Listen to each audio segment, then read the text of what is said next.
When I say that humanity progresses over time, I'm not just observing the obvious, which should be enough to back up that statement, right? I mean, look around, look at prior generations, look at cavemen, like, come on.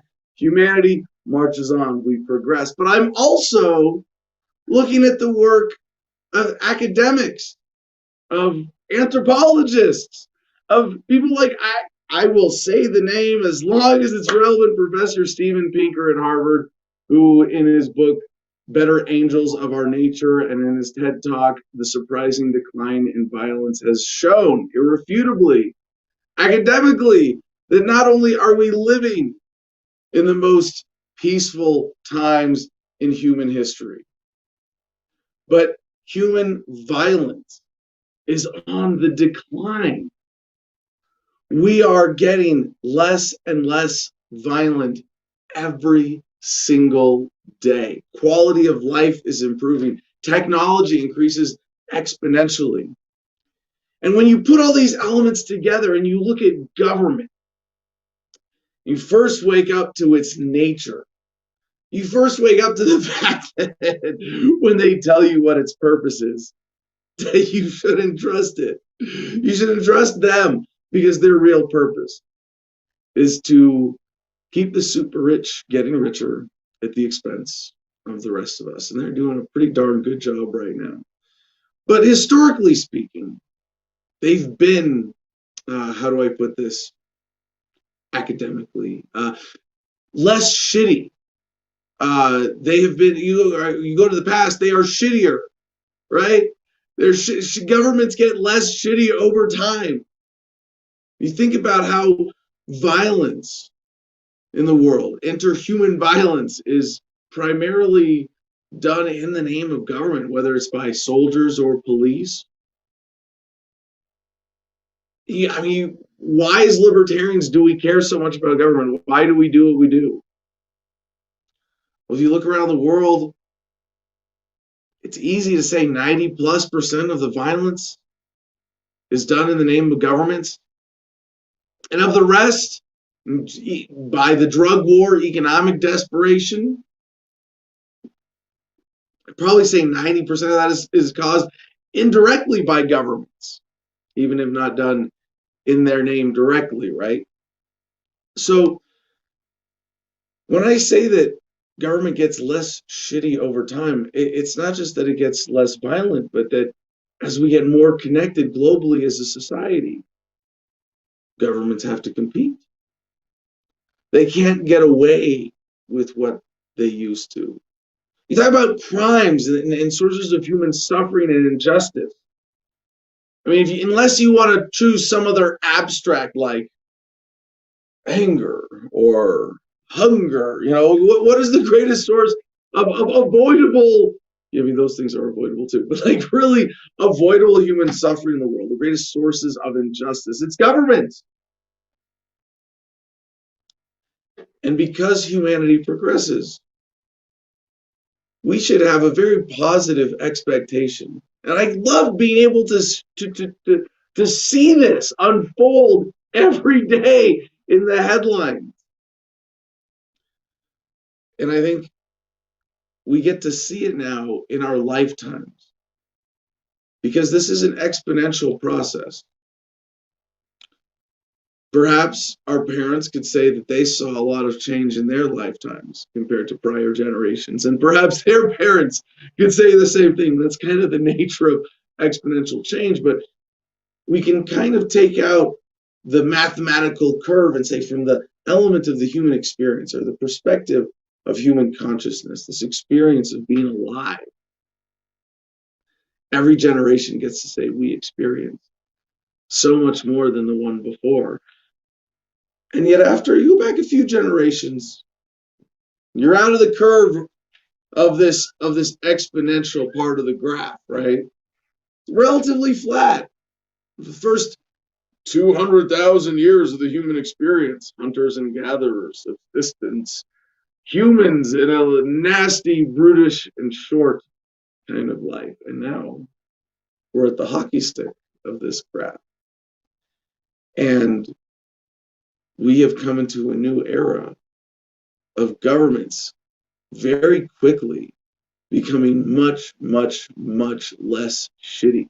Not only is that something to enjoy and to watch unfold in the news, but this should be our expectation, to anticipate a new experience for humanity without this burden, without war. I mean, as much as we want to complain about the military-industrial complex, what was the last time humanity let our governments get away with a real good war? It's been a while, hasn't it? Yeah. Go team people.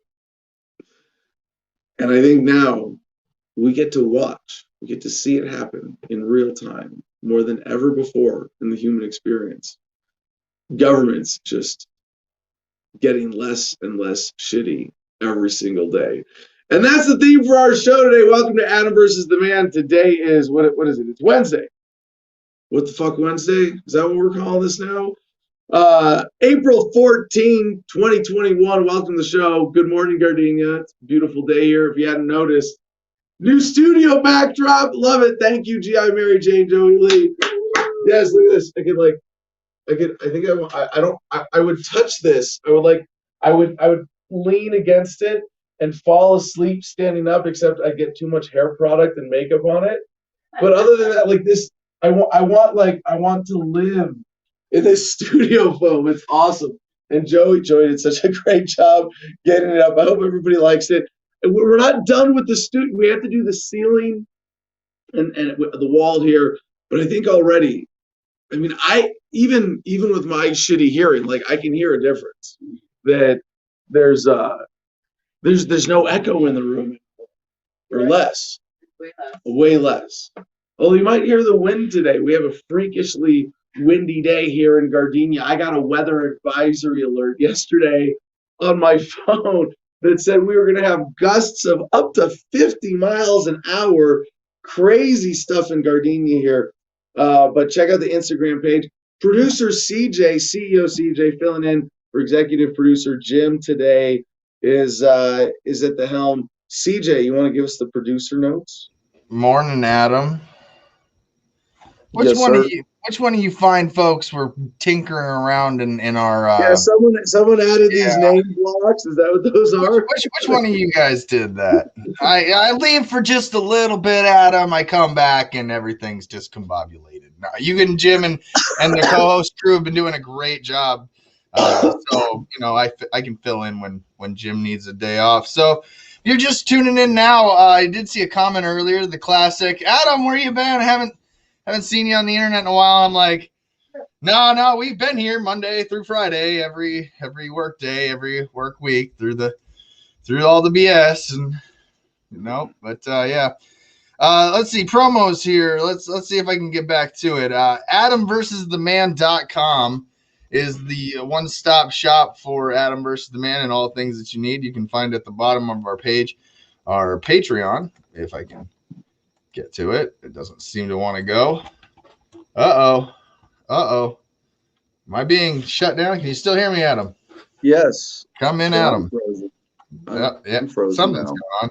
Either way, go to our Patreon where you can help support this broadcast with $1, $5, $10, or $50 a month. But $10 a month is where it's at. That gets you access into our private Telegram chat. By comparison, we have our public Telegram chat, which again, it's been just too long for me, which you can find at t.me. Maybe somebody can give me a little hand here because t.me/Adam versus the Man there. And that's the public Telegram channel. That's where you find our show notes. That's where you'll find if you're the public and you just want to comment on the show in a way that you'll know we'll see it, outside of your mainstream sources. That's the best way to go. Let's see here. We got the store. I want to point out to everybody something that the Jim, he kind of covered yesterday. But if you go up when you're sorting and go to latest, you're going to see what we add in the latest additions to the store. We went from Freedom panties and boxers, and then it was like, well, it's been a while since we put something else. We got this awesome Freedom clock where you're always on Freedom time, and an Adam versus the Man stainless steel travel mug, some pins, and a new Freedom backpack. And that Freedom backpack looks really cool. It's a black backpack with the white lettering. It's going to be stitched in really well. So I think that would probably be the one that I'd want to get. And then our affiliate program, Cigar Federation. Cigar Federation, where promo code Adam10, Adam all caps 10 gets you 10% off your order at Cigar Federation, and they've got plenty of incredible cigars to choose from. The CBD infused JSK Nugs are Adam's favorite, so if you end up with one of those, make sure to tag him, especially over on Instagram at the Garden of Freedom, where you can see some awesome pictures from Gardenia and all things freedom. Let's see here. What's new here? We got the kitty. We've got the puppies. We got a homeboy chilling by the fire. So yeah, hold on. I got some updates to explain there.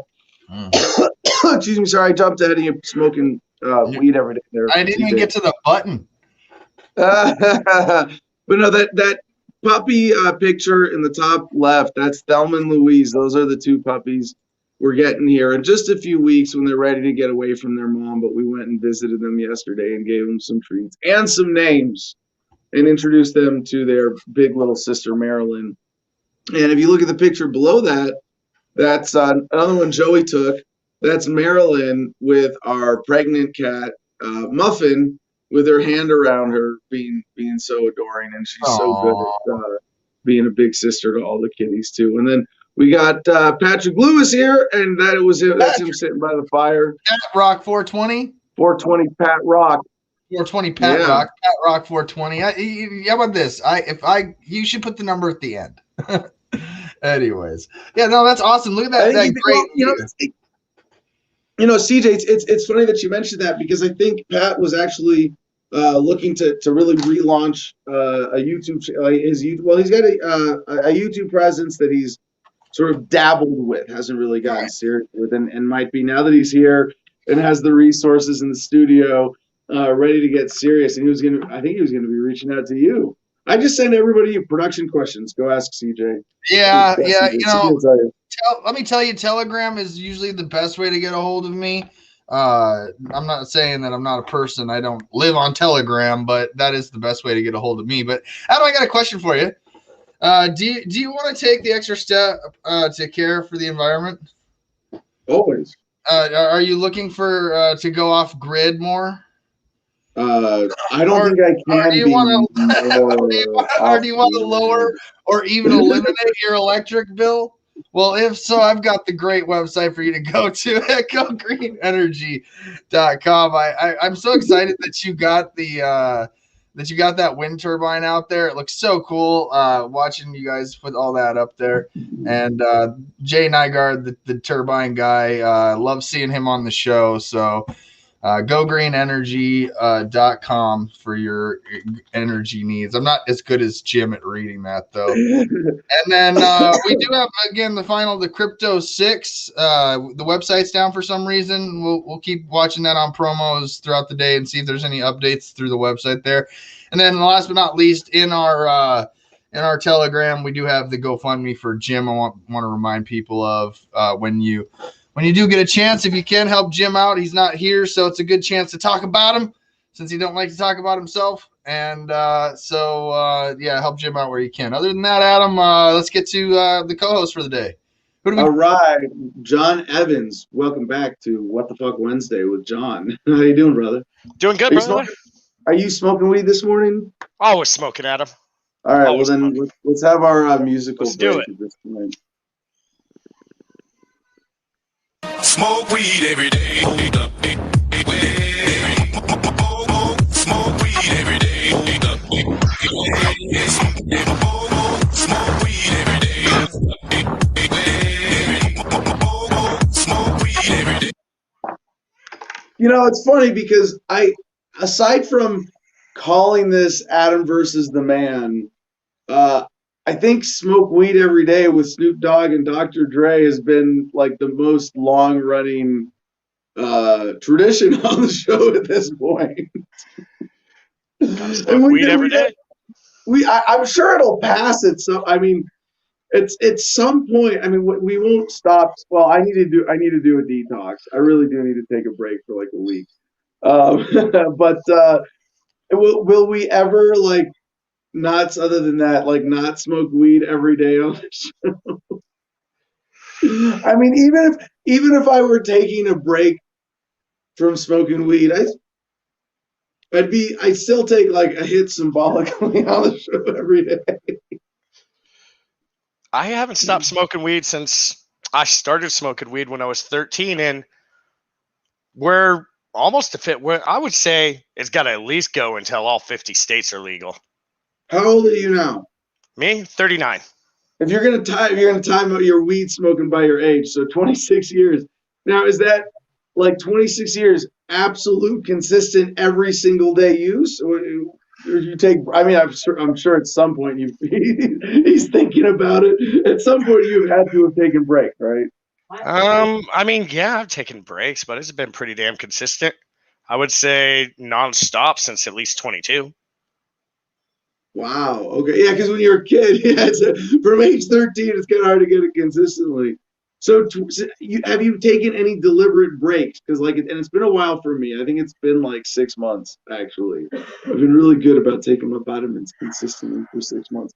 But no, I like to take a break every few months for like a week and just sort of let make sure that because maybe this is only valuable when you have shitty supply and you're smoking paraquat and you need to let the paraquat get out of your system. That's the shit they used to spray on Mexicans weed, right? As pesticide, right? As paraquat or like cheap big outdoor grows. And I'm 39 too, so when we were smoking weed, like when I was smoking weed in high school, Native American prep school in Road, New Mexico, late 90s. Man, history, living history right here. I'm a speaking fossil, walking, talking fossil. But yeah, it was in the late 90s in New Mexico. We still got, I think it was like $80 ounces of Mexican brickweed because it was like right across the. I mean, remember, it sounds really cheap.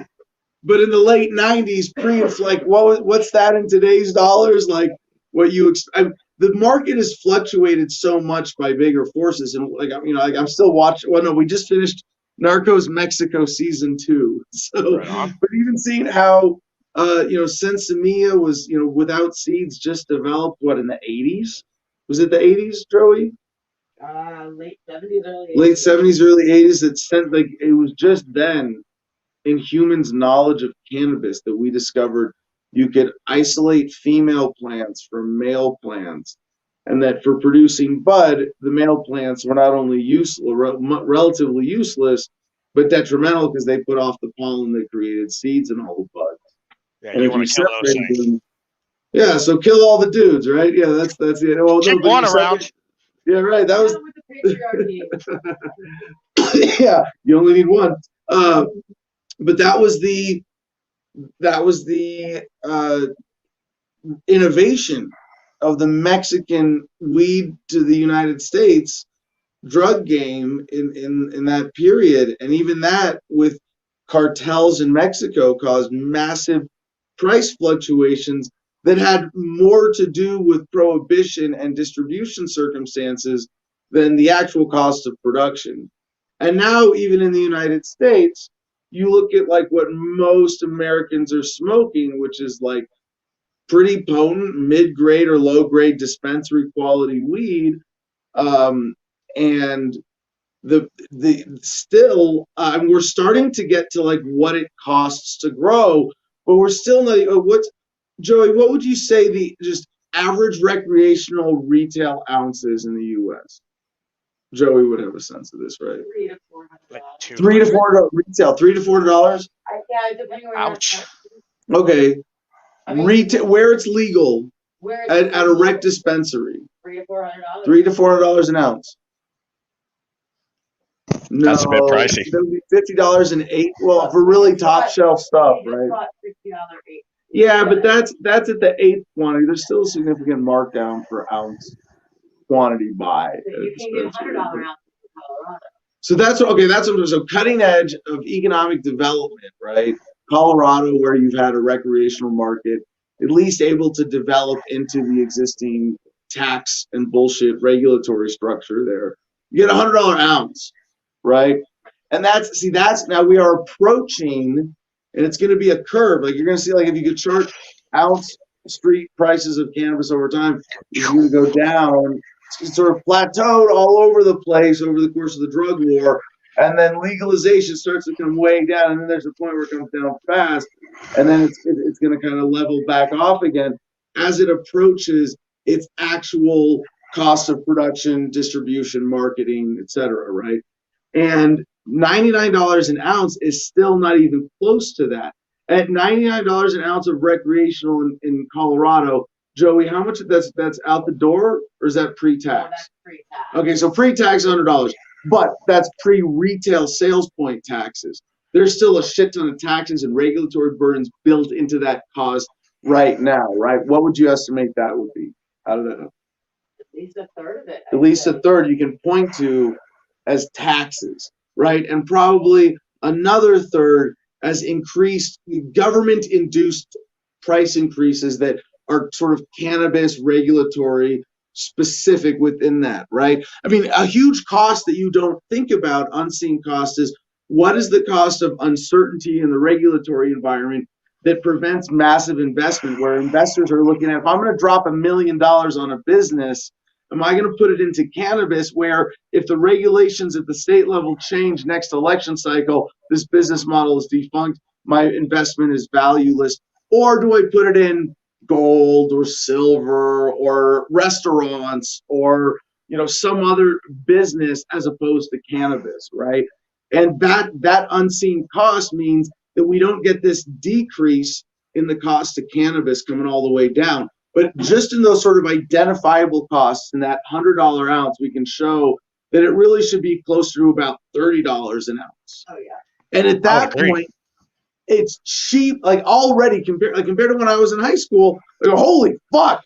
I mean, if you took high school Adam and put him today and was like, "Hey, dude, this is what weed's gonna be like by the time you're, adulting," you go, "Whoa, fuck, damn, this is like we just go to the store and buy it." Like, wow, okay. But my fantasy that I've had since at least 2013 is that you're gonna have like weed maps developed to the point where you click on. They're going to be points of grows around you that are hooked into a drone delivery system. And on the map, each one is going to have a number, and that's minutes by drone to your exact location. And then you're going to click on it, and a menu is going to pop up.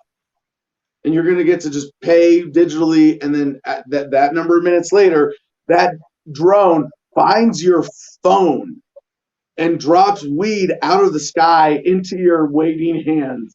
It could be a joint and a lighter drops out of the sky anywhere in the United States on the drone delivery. And this might be something like broader than weed. It might be Amazon. It might be like a new company that does that masters the drone delivery market for everything. And every little mom and pop, it's just, you drone stuff from here to there like it's no big deal. And you set up a retail point. You have a facility that can be a drone retail building, and all you need is electricity and a landing pad and a way to load stuff up. That's it. Anyway, back to weed. You see how we need sidebar and have some fun conversations. New Mexico just legalized weed for recreational purposes, I think. That's what they were saying on the news last night. I didn't read too much into it. One more. It's not even news. New Mexico. Who lives in New Mexico anyway? I used to live there. Nobody important lives in New Mexico. What? Gary Johnson lives in New Mexico. And there was a sex scandal I decided not to cover in the news today out of New Mexico. And I was like, no. So I lived in New Mexico, just to explain why. I love New Mexico, just to correct the record. And honestly, people in New Mexico, by and large, better than the average state in the United States. I'll say that. No, I love the people in New Mexico. Cool communities. Native communities there around the Pueblos, very cool, a lot of interesting people. And remember, I went to high school in New Mexico at the Native American prep school. That's where I was buying $80 shitty ounces full of seeds. And even though it was Sinsemilla, it was still had seeds. It was just a lot less seeds than naturally weed would have before that. But Native American prep school, 63 students, 32 tribes represented, including one of the tribes of Israel here. No, I was the only white student. That was the experience in my high school. I had that in junior high. That was fun. But if it wasn't for the federal government, New Mexico and would be an artist community in Santa Fe, a gas station in Albuquerque, and the native communities, and they'd probably be better off. But because of the federal government, you have a bunch of military bases. You have Los Alamos, you have Sandia, you have a bunch of major corporations that have been bribed by lower tax burdens to locate in New Mexico.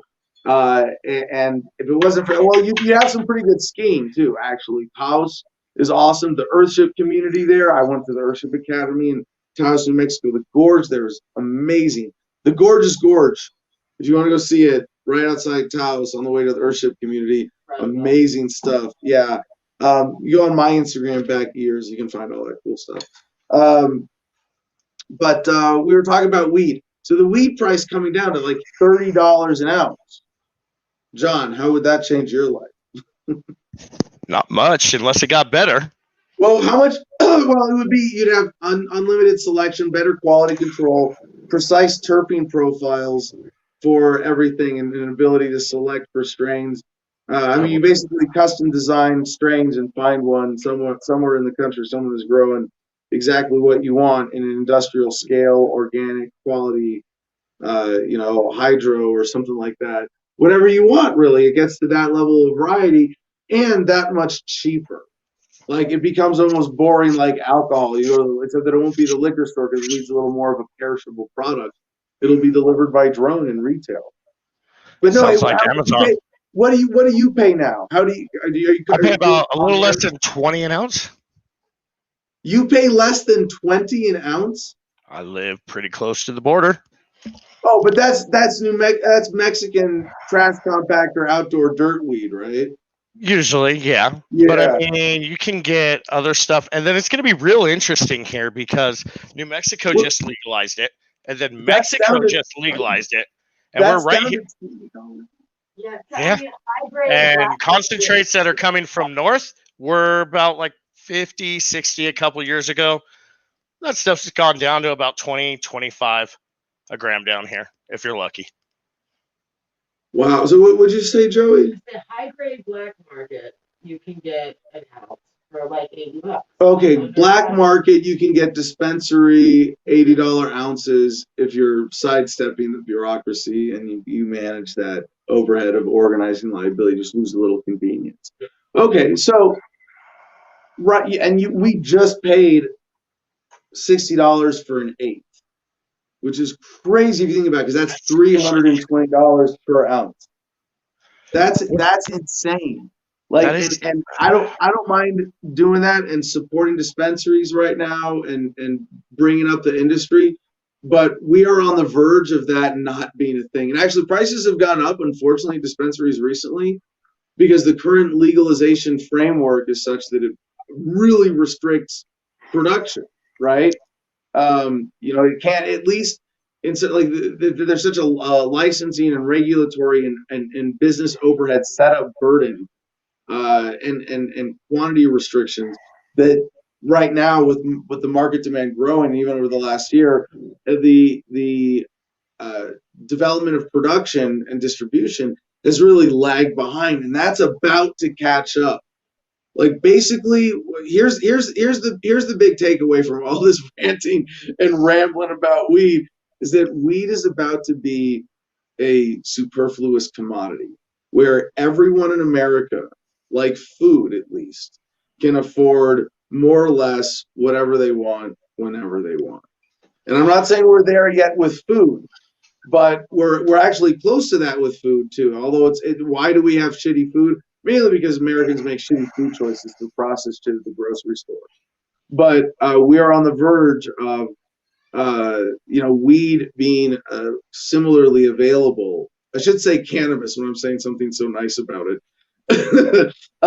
We're about we're about to have cannabis as cheap and readily available, and in the same kind of diversity as food is in America.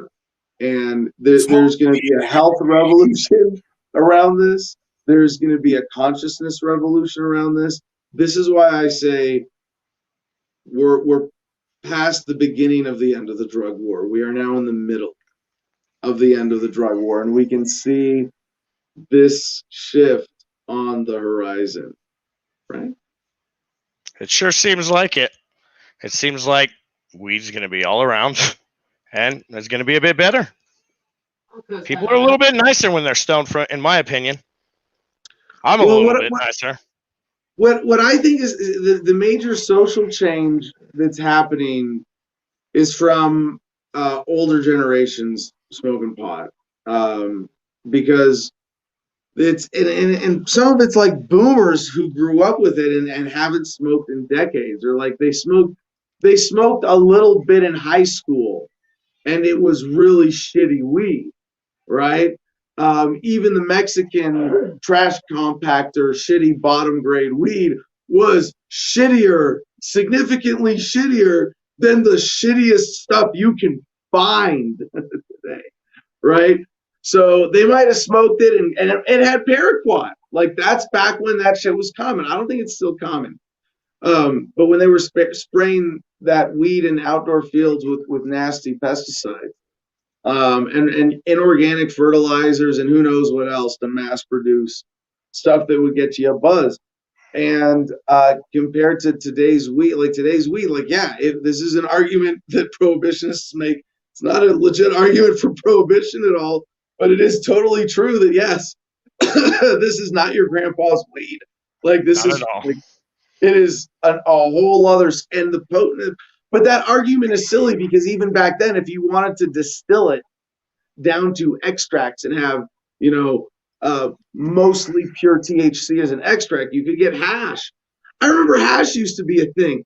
It's like finger hash. Like, I guess this, I don't, maybe it's just I don't do it because I have superfluous flour, but I remember that like you could get shitty trash compactor weed, or they get the finger hash that people would make and probably, rolled by day laborers in Mexico, just going like this until it, flakes off and then compacting it into, cakes. This would be your Moroccan hash, right? Anyway, I used to get finger hash off my hands when I grew it. Yeah. And then cutting them, you're going to get all sticky and full of the crap, and then just roll it up, and that's about as good as you can get. I think I've How were you growing? I didn't know you grew. I had a house in when they legalized it in Colorado in 2012. Me and Maria kind of just up and left and went to Colorado for 4 years, and we had a nice little operation going there. So is that like a house size grow where you have one room for veg and a few rooms for flower? Well, okay, I had the living room closet, the bedroom closet, had a table in it that I boxed in, had vents running all throughout it, and then we were in a fourplex, an old Victorian style house, built in the early 1900s, big place. It was divided into 4 apartments. We had the bottom apartment, but we were the only people that had access to the building's unfinished basement. So we just went in there and slightly finished it. And then threw some new electrical and ventilation, and it worked pretty well for a while. So what were you producing? Are you comfortable saying? I mean, it's probably like no liability, if anything, at this point, right? It's been years. Gosh. You were breaking federal law, obviously. No, not me. Yeah, right. We had our 12 plant limit with our 3,000 watt lights. So were you selling to dispensaries? No, man. We smoked so much we could even if we had like the whole state of California growing weed for us, we'd probably still be running out. All right. I'm glad that I'm a lightweight. I'm grateful for that. Maybe it's because I detox every now and then I stay that way. But no, I'm like I like the new weeds, too potent for me. Yeah, no, I gotta sip it. Like I almost like when I go to dispensaries, I ask for their weakest stuff because it's cheaper and I like to enjoy smoking a little bit. But yeah, I'll be able to get that dialed in, right? For someone like that now, my choices are actually relatively limited. But yeah, I don't envy that you're a bottomless pit for cannabis that way, sir. It So anyway, does kind of. the last point I'll make about weed. Now that we're over half an hour into the show, and Pat still has to, or John still has to announce his comment contest here. By the way, I saw earlier. Someone said you need a freedom flag behind you. It's like no, we have freedom on the screen. It's freedom is in front of us. We put freedom front first. Freedom. We lead with free. See how that works? All right. No, it made sense with your this. finger pointing up right there, or it was on this side. Stupid camera. Yeah, you got it. It makes sense. I'm just justifying not changing this awesome studio background now because it looks so It cool. looks pretty nice, actually. But the last point I'll make here is that when I saw even medical cannabis getting out being a common thing, what I said was going to be a critical turning point was when the older voting bloc of Americans saw their neighbors smoke weed for dementia or glaucoma or chronic pain and be like, oh yeah, and I just get a little buzz and it's kind of nice and I don't mind being like this all the time, and go, oh, well, can I try some? And that was a process that I started seeing happen. I don't know. I mean, obviously, as soon as it got medical, somebody had that experience, right? And like shared it with their neighbor at the retirement home. And that's great. But, I said, I got Ernie Hancock used to say about older generations and statism in general. We're just going to have to wait for some people to die. And then McCain died. And we're like, okay, that's enough. You're not have to wait anymore. But it's like, no, we don't have to wait for a second. He's like, is John McCain, think about it, you remember John McCain. Would he ever really get stoned and let that enlighten him about the nature of government and be like, yeah, man, we really are full of shit and we need to admit that? Like, no, of course not. He's way like, but today's generation, I think that the oldest people today, and I don't want to generalize or sound like I'm age discriminating or hating on older people because I is one now, but there's a point where they go through that adjustment. The people who have been denied cannabis and people who need it, whether it's because for them it works, like for me, just I could go with it without it just as a general life enhancer, and I've used it to control symptoms of PTSD and anxiety, and I fucking love it for that. But for the people who are better off with it as a permanent adjustment, that's like a whole layer of social angst removed. Remember, right now, what's government pushing? We covered this a couple months ago. Bigger meth busts than ever. And I've been thinking, in our libertarian analysis, we don't often recognize enough that if some major world event or trend is happening, it's happening because at least one of the major world government superpowers wants it to happen. That's China or the United States government. So if meth is flooding into the United States around last summer's hot summer of anger around George Floyd, which is now coming back, and hey, what do you know? There's a lot of meth on the streets. Sounds like it was kind of designed that way. I don't want to. This is where I'm like, it's just a theory. But there's definitely I'm making a conspiracy theory about the motivations in a way that I think might never even be on record. It might have been a handful of whispers. But hey, let's crank up the meth distribution this summer and see how that affects the riots and protests in Detroit and Seattle. Yeah, I'm sure government would never use drugs to try to influence the population. Right, and I just go echoes of crack in the 80s in LA, right? And by the way, just to put this back to the show, going back, since we just hit 600 episodes a while ago, I think it was in the 2013 version of Adam versus the Man, I interviewed the real Freeway Ricky Ross, not the bullshit artist rapper who ripped off his name, who's a former jail guard, by the way. But the real Ricky Ross and Freeway Rick Ross, he was, the CIA's crack connection in the 80s, getting it out all around LA. And man, you think they're going to stop doing that today? Probably not. But Either way. the war on drugs is a war on people. Hey, look at that, CJ. You want let's roll a minute of this for nostalgia's sake, shall we? $1 million worth. He pioneered, if you want to use that term, the use of crack in the epidemic as it was described in Los Angeles during the time, but his business extended all across the United States thanks to the CIA, the Contras in Nicaragua, and one Oscar Blandón, who made the whole thing possible. The last time we spoke to Mr. Ross, we talked about his experiences. You can check the link below for that full interview.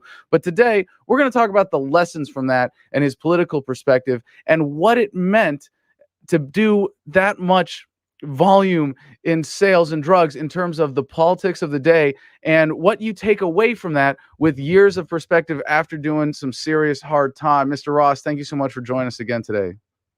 Oh, thank you for having me, Adams. You know, it's always a pleasure to be on your show. You know, when our last interview dropped, there were some people going, wait a second. He went, his choices were between being a professional tennis player and being a cocaine drug kingpin.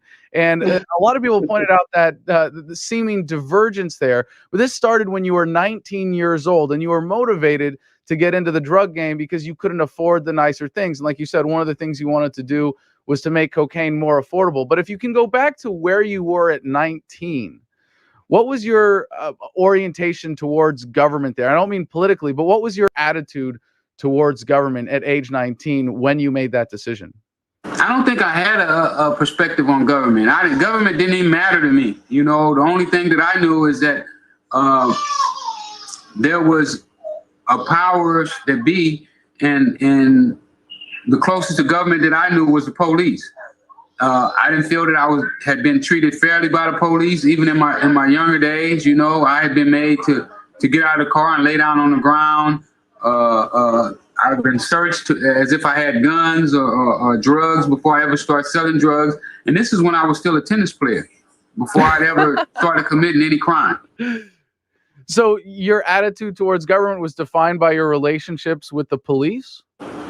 Absolutely. I mean, they were the only government authority that I came in contact with. You know, I never saw a senator, I never saw a congressperson, and for sure, you know, I never saw a president or a senator or anything like that.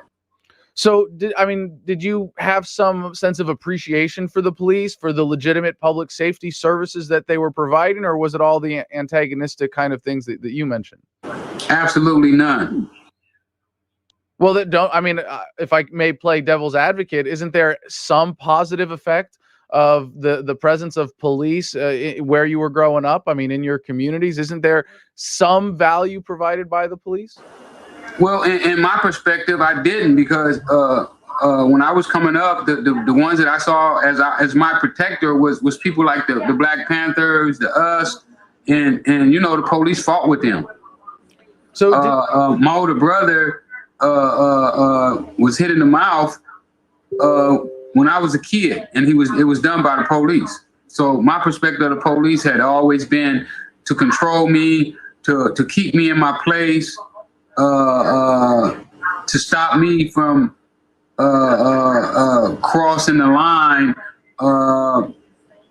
Let me say this here, Adam. When I was around 10 years old, my mom, I had got hit in the back of the head. I was out working with my uncles in the hayfield, in a tree, riding in a truck, and a tree limb was hanging low, and I was on top of the hay, and it hit me in the back of the head and knocked me off the truck.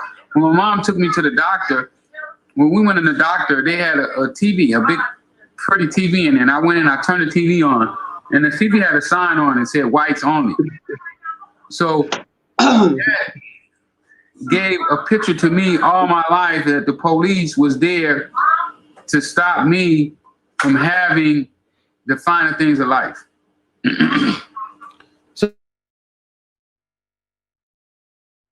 All right. I hope that was fun, ladies and gentlemen. A little trip down memory lane. Now that we are 45 minutes into the show, John, what's the comment contest for the day? We're looking for the most interesting arrest story in 3 sentences or less, or what we can fit on the screen here. All right, there you go. Most interesting arrest story in 3 sentences or less. Get that in the comments. John will get it on screen. I got to respond to a couple comments here.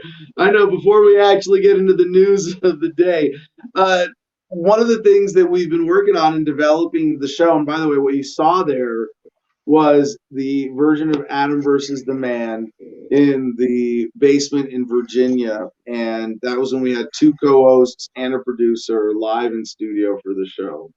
And now that we have this studio space developed, it's kind of, before I've been limited to, I've got a desk and a curtain behind me, and that's it. And now that we've got this, I can use the whiteboard, but we can mount cameras and lights and set up shots and have co-host stations and producer stations if we want that in studio. Although we don't have to with StreamYard, it's really awesome to have this, but to have that flexibility, we could put up a monitor in here if we wanted to do guests that way as well. But we might have to run a generator during the show in order to do that. But now with the sound phone, we could have the generator so far off you wouldn't hear it. So we can do all of that stuff now during the show, and develop that out. So if you have requests, I don't think we really need to do a monitor in studio. I actually really like what we're doing now, where John is the guest, and with the guests calling in digitally handled on the screen. I think this is awesome what CJ's put together. But you see, we used to do the interviews on the monitor. Anyway, someone said in the comments, back when Adam's beard looked like it could cut diamonds. Well, yeah, it was there. Sure. Now I have a beard that you could beat government to death with. The other comment was back when Adam versus the Man was shot inside of a freezer. Yeah, I thought that one was funny. I thought the silver, just as insulation, it wasn't the best for sound reflected, but we had so much in there, and we had foam overhead. I thought the silver looked really cool. It looked like a spaceship. I thought it looked like a portable grow room. Bag. Yeah, or a grow room. Right, also very evocative of a grow room. All right, so John will be on the comments. I guess I gotta drink some more coffee. All right. Oh, and Adam's excluded. We all know his story, and it definitely is the most interesting arrest. But oh wait, which one? Which of my arrests is most interesting? I think the most public one where they threw you on the ground. The Jefferson Dance Party. Okay, of the ones that you know of, because I probably have a lot of interesting arrests that the public isn't even aware of. All right, with that being said, get your stories in the comments. John will be watching. Let's jump into the news of government becoming less shitty over time. All right, we already got a long comment here. Anthony Ralston, I was arrested in Van Horn, Texas for playing hacky sack, a dozen cars, guns drawn, in 6 hours downtown before they told me and my friend we aren't the bank robbers they thought we were. 17 years old. Oh! So they used playing hack. It was an arrested for hacky sack. That was the excuse. All right. Interesting. All right. We go to thehill.com. Biden to withdraw all U.S. troops from Afghanistan by September 11. Really good news. President Biden, wait, is it? We'll see. I mean, that they're there. Still, most Americans would see this headline and be like, wait, but They're still there. we have troops in Afghanistan. President Biden will withdraw all U.S. troops from Afghanistan by September 11, the 20th anniversary of the terrorist attacks that led to the longest war in American history. 2 congressional aides briefed on the plan confirmed the news to the Hill. A senior administration official later told reporters the United States will begin an orderly drawdown of the remaining forces before May 1 and plan to have all U.S. troops out of the country before the 20th anniversary of 9/11. The official added, we judge the threat against the homeland now emanating from. There's still, I mean, just listen to this language. We judge the threat against the homeland now emanating from Afghanistan to be at a level that we can address it without a persistent military footprint in the country and without remaining at war with the Taliban. So we say, like, yeah, we're still, up to this point, the government has considered us at war with the Taliban. And that's like the underpinning of this, like, you still have to be anti-war, as insignificant as it is historically. War is still, like, just perpetual war. I mean, not to mention Yemen, which I think we've actually undercovered on this show even. Producers Club, get on that. But Yemen, Iraq, Afghanistan, because now we're at war with ISIS, right? So, but no, the Taliban, that's who we were at war with in Afghanistan. And I love, it's not gone, but it's at a low enough level that we can bring it back whenever we feel like generating another excuse. Like, that's part of what they're holding on to. The plan, which Biden is expected to formally announce Wednesday, pushes back a May withdrawal deadline that was set to deal with the Taliban, signed by the Trump administration last year. Wait, what? Pushes back a May withdrawal deadline. Oh, so this is like, wait a second. What is this? Oh my gosh.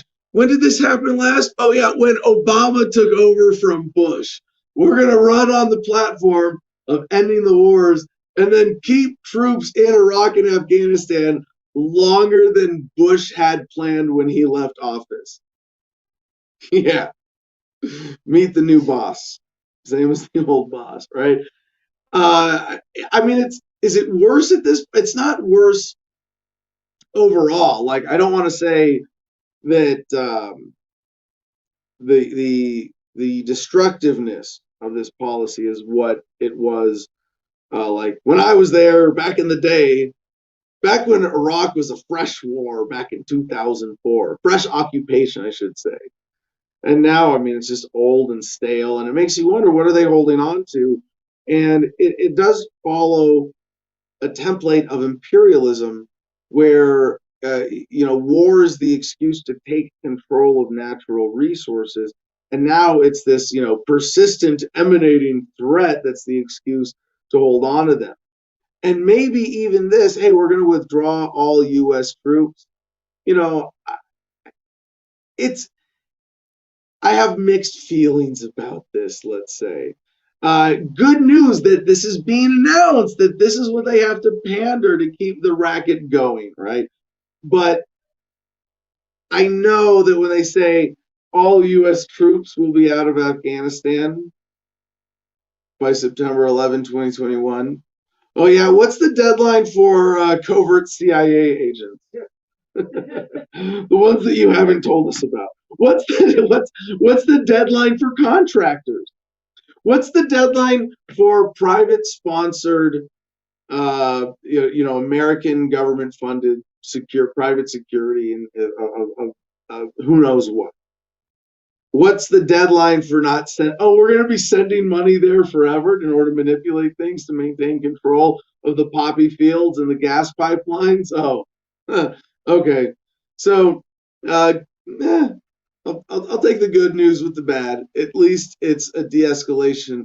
As much as I want to point out, and we have to remember how shitty government still is, how shitty the American empire is about Afghanistan. Still getting a little less shitty over time, right? Slowly, less and less shitty over time. Cynthia Godwin Delisle, Canadians were trained peacekeepers when 9/11 happened. However, they were sent to Afghanistan to fight a war. Makes no sense to me. I don't like those kinds of it doesn't make sense. It doesn't make sense to me. I mean, there's it's sort of helplessness, but it also is giving government a benefit of the doubt that it does not deserve at all.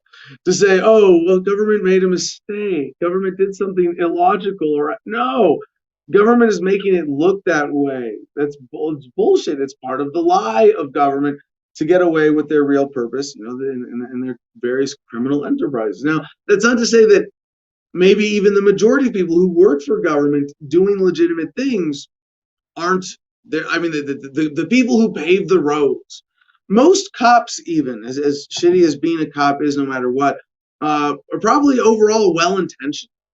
Certainly most government, people don't go to work at the DMV to make people's lives shitty. Like, they're not, those aren't the people. And so the majority of government employees, of road construction workers and cops and soldiers and bureaucrats aren't the sort of evil engineers of the system I'm referring to. But when we talk about the personification of government, that is often conscious down to the level of Congress members, at least. But even there, they're bit players in this game. The bigger string pullers, I mean, we might never know their names, but no, it's the billionaires, the now 100 billionaire club that Sergey Brin and what's the other guy's name, the co-founder of Google, was it Sergey Brin and I should know these two names. The other guy. Most police are brainwashed into thinking they're the good guys. Yeah, see, exactly. It's not. I mean, there are a lot of cops who genuinely do bad things, who are genuinely, obviously, deliberately, consciously corrupt, who don't have qualms about using violence to express their racism or their prejudices of other kinds, or whatever it is to stroke their egos. But even that, the majority go in, overall thinking that they're doing the right thing, that they're the good guys. Okay, did someone come up with the other Google? I'm gonna have to look up the other Google guy's name so that I know this. I'll bet if you know what? I'll bet if I go to Google and type in Sergey Brin and Larry Page, that's it. Sergey Brin, Larry Page. That's such an obvious name. Yeah, co-founders of Google. Now Alphabet, right, as the umbrella company. All right, so next in our sort of American politics, international stuff block, DailyWire.com, not our problem. Iowa governor rejects White House plea to house child migrants as admin flies kids cross country. The White House is now flying unaccompanied minors across the country to emergency housing facilities as it struggles to keep up with the thousands of child migrants flooding across the United States southern border. And Iowa's Republican governor is now the first to refuse the Biden administration's pleas to provide temporary housing. And I mean, the libertarian position on this is simple. Private property borders are legitimate, government borders are not. And unless you are the owner of a property, you don't have any legitimate reason to violate anybody's freedom of movement anywhere else. So the whole partisanship of this, where Republican, like the policy is determined by bigger forces than the will of the American people, as petty as that is in politics, or even the partisan divide.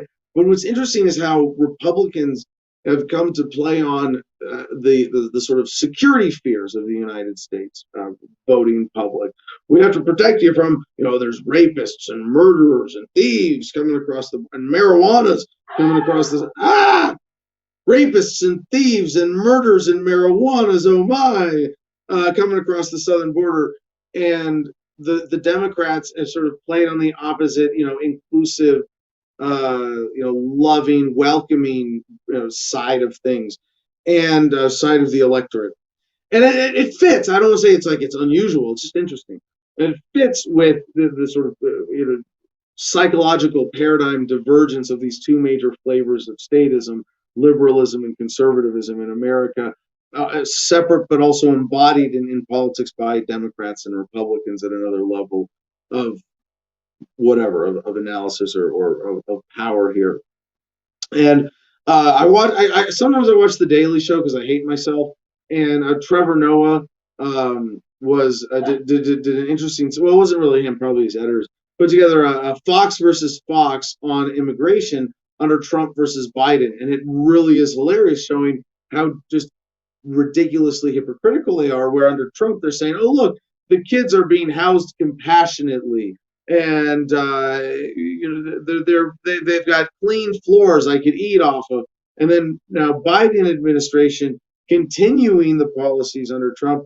I mean, overall, no major change. Some of the numbers have gone up, and people are going, "Oh my God, Biden is keeping more kids in cages than Trump." And like, I don't really care.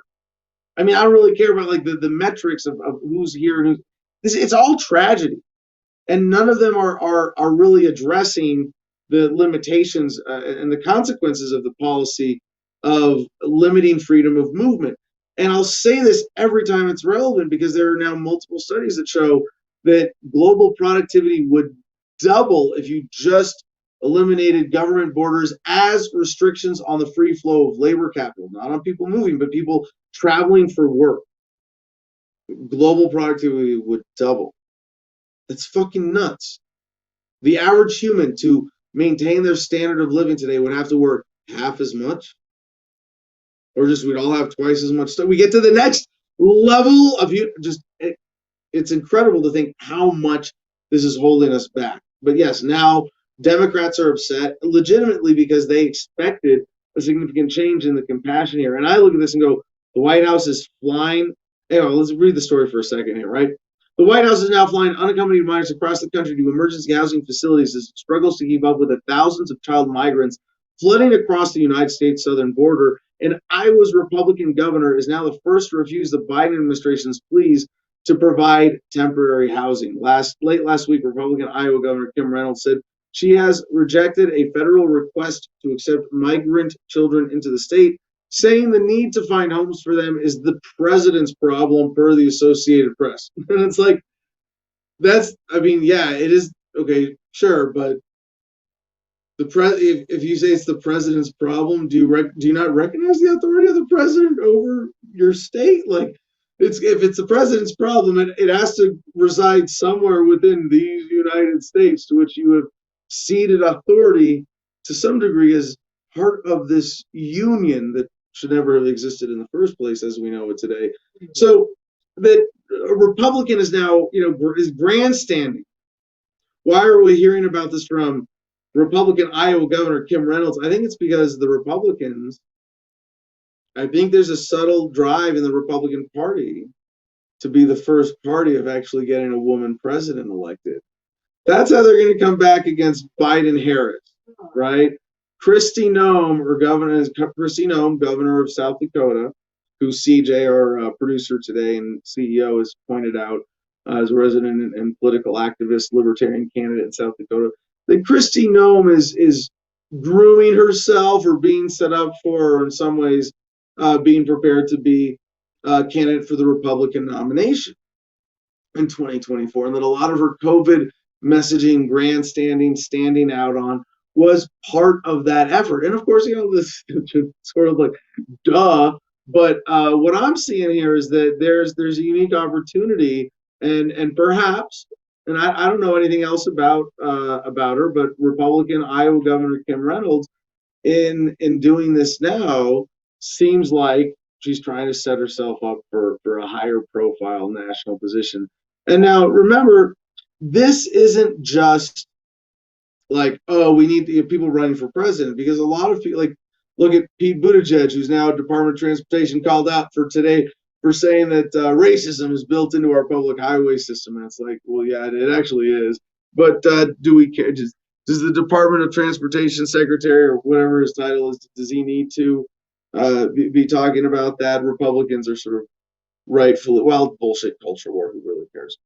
But by running for president, all you have to do is get on the national stage. Remember, for the Republican and Democrat nominations, in addition to the several dozen that you might hear about in the national media, there are thousands that file paperwork and a few hundred other sort of semi-viable candidates that at least could get on that national stage. And if they get on that national stage and are well received, well, sets them up for a cabinet position, sets them up to run again in 4 years, sets them up to run for Congress or the U.S. Senate. It's all part of the political voter prominence, name ID, message solidification, reputation kind of game. So CJ weighs in here by telegram. If Trump doesn't run, she will run for president. If he does, she will try to get the VP spot. So yeah, interesting balancing act though now for Kristi Noem, South Dakota governor, and Iowa Governor Kim Reynolds. Kind of balancing act that if Trump runs for the nomination in 24, how much do they set themselves up opposed to him? Does being a woman in the post-Trump Republican Party give you an edge? I think it gives you several. Craig weighs in, ours abortion is wrong. It hurts the helpless. We need to house children. ... Not my problem. Lively report. Still statist, Adam? Yeah, sure. Dailymail.co.uk. Russia announces snap live fire drills in the Black Sea today as first U.S. warship is expected to arrive, and pro-Kremlin mouthpiece warns war is inevitable amid soaring tensions on Ukraine border. The Russian Navy will hold snap live fire drills in the Black Sea today amid escalating tensions around Ukraine. Missile ships, frigate, and minesweeper will take part in drill with naval airplanes and helicopters, Russia said. Comes as first of 2 U.S. destroyers thought to be on the way to the Black Sea is expected to arrive today. Meanwhile, Kremlin said it is studying Joe Biden's proposal for summit with Putin, but has not yet accepted. Pro-Kremlin mouthpiece Margarita Simonian warned that war between two superpowers is inevitable. Now, pro-Kremlin mouthpiece Margarita Simonian is saying that the war is inevitable does not make it so, but it does mean that someone is pushing this, that someone wants this, that there's some bigger effort here. And there is always, I don't want to sort of be the kind of conspiracy theorist that says, it's all just part of some master plan. No, there is real jockeying for power. There is so what's going on here? I think is unlikely to result in an actual hot war, any kind of shooting war around Ukraine, any more than with Taiwan and China and the United States. Different story, different circumstances there than with the history of Ukraine and NATO and Russia, as opposed to Taiwan and independence from China and the United States government in opposing China, if only for that reason, wanting to oppose Taiwanese independence, and in a sense wanting to maintain overall power dominance, wanting to oppose Russian expansionism. This sort of jockeying here is important in seeing how things play out, but I'm confident in, especially after having covered what happened in Ukraine a few years ago with the vote there, that there is going to be still an overall trend towards localization, decentralization, the balkanization, as you might call it, even of governments throughout the world, or of peoples throughout the world, living as victims of large central governments wanting to separate. And this sort of instability here, I am truly disheartened by how things played out with Hong Kong, and the momentum towards independence for Hong Kong seems to have been significantly curtailed by recent events, and how Beijing was able to use COVID as the excuse in many ways to suppress what was a budding Hong Kong independence movement just before COVID hit. But the drive for Beijing to take over Taiwan, Tibet, the problem with the Uyghurs in the north, Mongolia, I don't think that as power shifts towards China, away from the United States, as it will become a more dominant economic center of power over the next few decades, it's still not, and it's interesting. China may be, if I'm correct in my general predictions, I would say China will be the last great superpower of the world. And that's a good thing. That we are seeing a significant shift in power, that with approximately 3 times the population of the United States and an economy roughly on par with the United States still for GDP, things like that, those sort of bigger metrics right now, it will soon surpass the United States. And if it hasn't already, by a number of metrics, and it's a lot of metrics it already has. So with China becoming the new center of power, you're going to see, as we've had a sort of, before the United States empire, we had the British Empire. We had a sort of European flavored world. Before that, there were the empires, so the great empires of Persia and of the Khans, right? And I'm sure I'm missing some other major ones that a historian would point out. No, Adam, in history there have been these other great empires as well, sure, but the last great global flavor may be Chinese before decentralization, localization really takes over. And in terms of limiting the violence and the power of the Chinese government that way, it's going to be interesting because in the United States, as an anti-war activist, we have been sort of fighting our own government, trying to limit imperialism, limit the viciousness of the United States federal government. And it may soon be that the greater threat to peace is the Chinese government. But I'm sure as you look at the viciousness of every empire, I mean, they used to cut out tongues and put heads on pikes. Like that was not a big deal at one point in human history. Look how far we've come. Governments get less shitty over time, and so do major empires. So as interesting as things may be, in a China-centric world, it will be less shitty than this current version of the Amerocentric or American flavored world.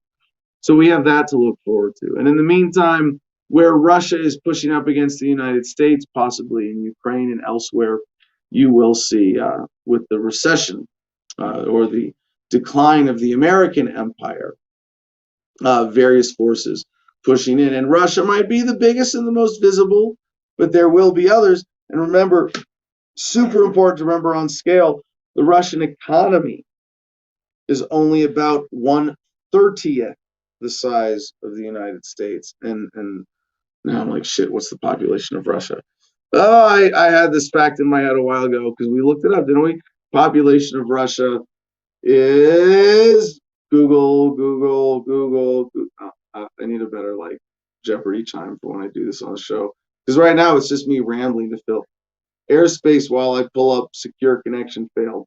Who has population of Russia?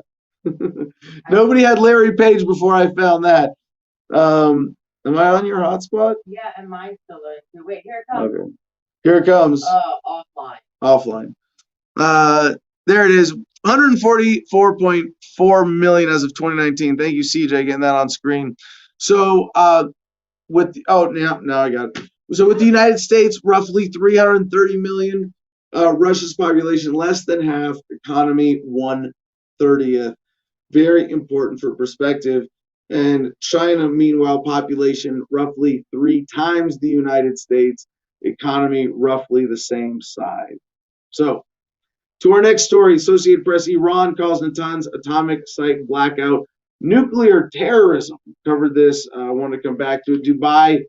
Iran on Sunday described a blackout at its underground Natanz atomic facility as an act of nuclear terrorism, raising regional tensions as world powers and Tehran continue to negotiate over its tattered nuclear deal. While there was no immediate claim or responsibility, suspicion fell immediately on Israel, where its media nearly uniformly reported devastating cyber attack orchestrated by the country caused the blackout. Yeah, right. So The Guardian, for our next headline follow-up, Israel appears to confirm it carried out cyber attack on Iran nuclear facility. Shutdown happened hours after Natanz reactors' new centrifuges were started.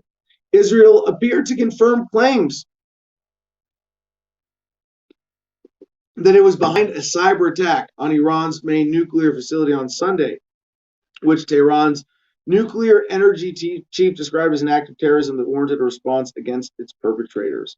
The apparent attack took place hours after officials of the Natanz reactor restarted spinning advanced centrifuges that could speed up the production of enriched uranium. Man, now I'm really getting cotton mouth. I haven't even smoked for an hour. Has it been an hour? Did I smoke? Yeah, it's been an hour. In what had been billed as a pivotal moment in the country's nuclear program, as Iranian authorities scrambled to deal with a large-scale blackout in Natanz, which the country's Atomic Energy Agency acknowledged to damage the electricity grid at the site. The Israel Defense Chief, Aviv Kochavi, said the country's operations in the Middle East are not hidden from the eyes of the enemy. Israel imposed no censorship restrictions on coverage, as it had often done after similar previous incidents, and the apparent attack was widely covered by Israeli media. Public radio took the unusual step of claiming that the Mossad intelligence agency had played a central role. Israeli Prime Minister Benjamin Netanyahu said later Sunday that the struggle against Iran and its proxies and the Iranian armament effort is a huge mission. The situation that exists today, the situation that will exist tomorrow. So much I want to say about this, but I've caught enough. I'll just move on to the next story. No, with what we're the context of the jockeying of the superpowers, Israel needs to be seen as a satellite power of the U.S. government when most of its military, is made possible by American military aid, foreign aid. Just it's billions of dollars every year go to Israel in different ways, different times, different ways that are challenging, difficult to account for. And Iran is thought of similarly as an ally of Russia, maybe not as in bed with, who knows. I haven't looked into that. It'd be interesting to see how does the connection in this particular spat between Iran and Israel. How is the relationship between Israel and the United States compared to the relationship between Iran and Russia? And what does that have to do with the other Russian expansionism, while United States federal government power is waning around the world? So it'll be interesting to see how this plays out. And I think, and I hope that more and more these kinds of stories are becoming less and less relevant. There's a sort of, it's just saber rattling, right? It's just power jockeying if they don't think they can really escalate. And I don't think they can. I think what we're seeing is actually a very good sign that with these huge, violent criminal governments still existing, there's a great limit to what they can get away with. Now, who knows what false flag they may be able to create next, but are they going to be able to spin that into an excuse to have a large-scale force-on-force ground war that leads to mass casualties or significant collateral damage, civilian death, et cetera, et cetera? I don't think so. I really don't think that's a thing anymore. Again, government's becoming less shitty over time. Maybe if only because they can't get away with being as shitty in the age of the internet accountability as they were able to in prior ages. The Sun, for our next headline: Star Wars, China militarizing space by building destructive missiles and lasers to blind U.S. spacecraft sensors, Intel report says. Yeah, and who knows what fear-mongering this is. I'm sure there's way more than all these governments are doing that are scaring us, developing technologies behind the scenes. By the way, on Friday this week, we're going to have a lot of UFO stories. And I think they're just governments fucking with each other. Like, if China and Russia can just create things that at first the U.S. can't identify but can't suppress the filming and photography of, they get to scare the population of this other country, and they get to make the population of the other country think that their government is fucking with them, right? Because if the U.S. Navy has to put out photos or video of triangular-shaped UFOs swarming destroyers because enough of the personnel on those ships have seen them that they can't suppress it, and they have to say, yeah, we see this and we don't know what it is. Plus they get to have fun, and otherwise completely boring job. Oh, come on. Being in the Navy isn't that boring. Do gay people join the Navy, or does being in the Navy make you gay, or is that just something Marines like to say? Yeah. People. I think they're authority on this. We'll still keep talking. Well, we'll always talk inter-service, inter-branch whatever shit talking will be a thing till the day we die as veterans. So yeah, you're gonna have to wait for us to die to make this genre of dumb jokes go away. But I will say in the Marine Corps, we do have more than our share of gay and very short service members for the same reason, is that that's where you go to prove yourself. If you're a guy, there are a lot of people who go, and it's sad. It's a sad fact of being gay in America that, instead of just going, oh, that's your sexuality, your masculinity itself is questioned, right? And a lot of gay dudes are sort of pressured socially or bullied into joining the Marine Corps, specifically because that's the place you go to prove yourself, right? Prove that you're a man. You never make fun of me for being gay if I know how to kill people, right? Yeah. No. People who hate on being gay don't care that you were in the Marines. But if you were in the Marines, it's fun pointing out to a lot of people who are like older generation. There's still people who are like, I mean, it's almost not a thing anymore, like being anti-cannabis, being anti-gay, but it still is. It's still significant. And for the gay community, LGBT, all GSM, gender sexual minorities, there's still like significant challenges from discrimination that we're getting. Again, this whole enlightenment thing coming with older people smoking weed, right? There's going to be a sexual enlightenment and revolution that goes along with that as well. Whether that results in more or less sex, who knows? Maybe we'll upload our consciousnesses into computers and robots, and then we won't need to have sex, or I don't know. Who knows? But at least we'll get over the dumb shit and the hangups, right? And it's fun pointing out to old people, like, hey, have you ever been on a sports team or in the military? Because then I can almost guarantee you've showered with a gay dude. Like, yeah. Especially in the Marines. And the Marine Corps, even when I was in 2000, when I joined,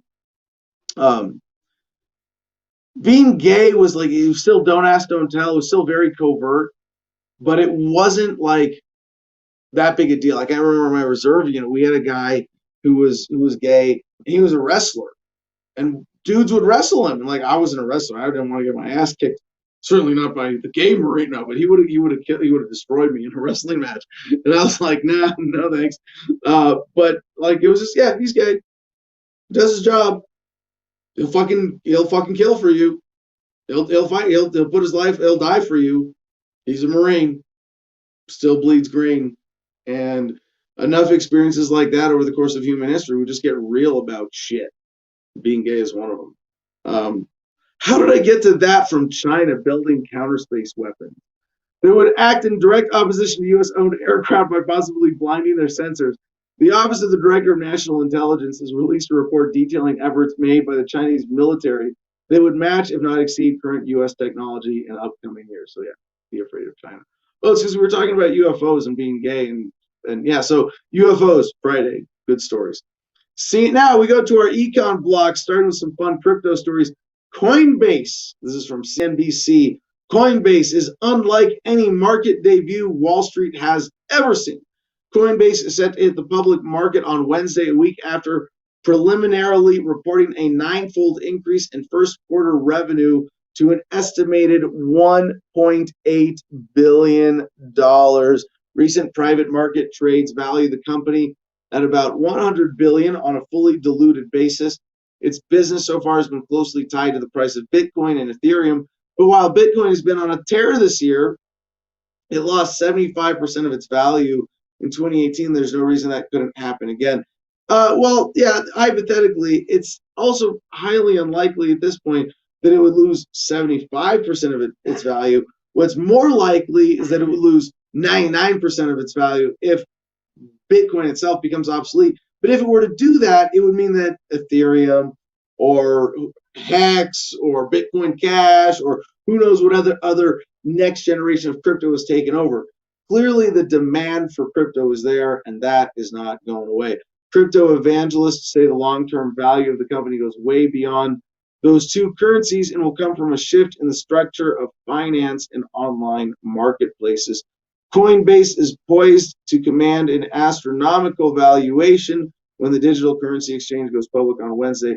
But ask 10 market experts how the company should be valued, and you'll likely get 10 different answers. But it doesn't matter.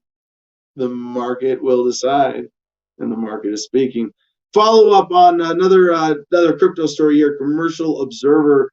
New York City landlord Kent Swig starts new cryptocurrency with $6 billion in gold. Who knew a conversation between Kent Swig and his teenage son would lead to the development of a new cryptocurrency? Swig, a New York City landlord, secured a minimum of $6 billion in gold reserves to back DIGAU, or D-I-G-A-U. His new crypto, I guess, I don't know how you say that. DIGAU?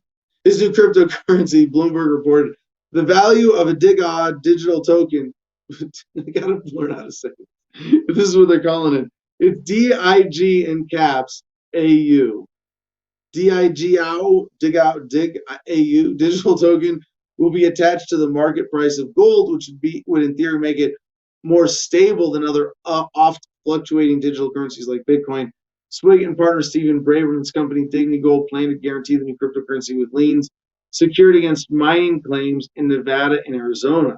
So it's not like he's got $6 million and goes. There's a lot of complicated financial stuff putting this together. I don't want to go further into the story because we're way behind on our news today. But you can go to t.me/Adam versus the man for our show notes and see all of them right there. Public Telegram channel. Get more in depth on any of the stories we cover today and every day. Next crypto story from the smoking gun. An anonymity cost tops $4 billion for hacker. A bit of a weird headline to explain, but the story is not that complicated. Thanks to the ballooning value of Bitcoin, the U.S. government could liquidate more than $4 billion in cryptocurrency confiscated from a hacker whose identity, despite an array of felonious conduct, is mysteriously being shielded by federal prosecutors. In November, the Department of Justice announced the forfeiture of 69,370 Bitcoin from a wallet that had been dormant for more than 5 years. The Bitcoin prosecutors say it had been stolen from Silk Road, the notorious darknet drug marketplace that was shut down by federal investigators in October 2013. Silk Road's founder, Ross Ulbricht, was subsequently convicted of an assortment of crimes and sentenced to life in prison. Since last year's seizure, the value of Bitcoin has quadrupled, with the cryptocurrency now trading for about $60,000. The stolen Silk Road coins could become the most lucrative forfeiture by an individual in United States history. By comparison, Purdue Pharma, as part of a plea deal with criminal fraud and conspiracy charges related to its marketing of the opioid OxyContin, agreed last year to a $2 billion criminal forfeiture, along with $3.54 billion fine and $2.8 billion civil settlement. Oh man, I could go on about the bullshit of that for hours. But this story now, they have the Bitcoin address wallet published as 1HQ3 for short, was long the subject of online speculation due to the account's inactivity in its perennial spot in the top 10 of richest Bitcoin addresses. I think there's so much more to the story that you're not going to get from anything public right now anyway. When we saw how the federal agents involved in the crypto case, in the case against Ross Ulbricht with Silk Road, were actually embezzling money, I shouldn't say embezzling, we're stealing money the entire time, and who knows what they were able to squirrel away or hide from other federal investigators who caught them and came in later. And maybe they caught them and stole from them. I mean, there's so many.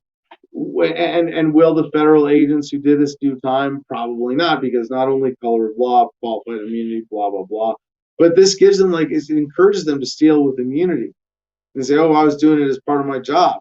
Oh, I made a mistake. Ross Ulbricht instead ends up with 2 life sentences.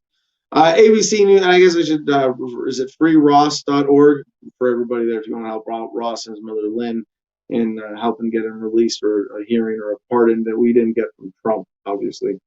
From abcnews.go.com, Microsoft buying speech recognition firm Nuance in $16 billion deal. Microsoft, on an accelerated growth push, is buying a speech recognition company, Nuance, in a cash deal worth $16 billion. New York Microsoft, on an accelerated growth push, is buying speech recognition company Nuance. The acquisition will get Microsoft deeper into hospitals and the healthcare industry through Nuance's widely used medical dictation and transcription tools.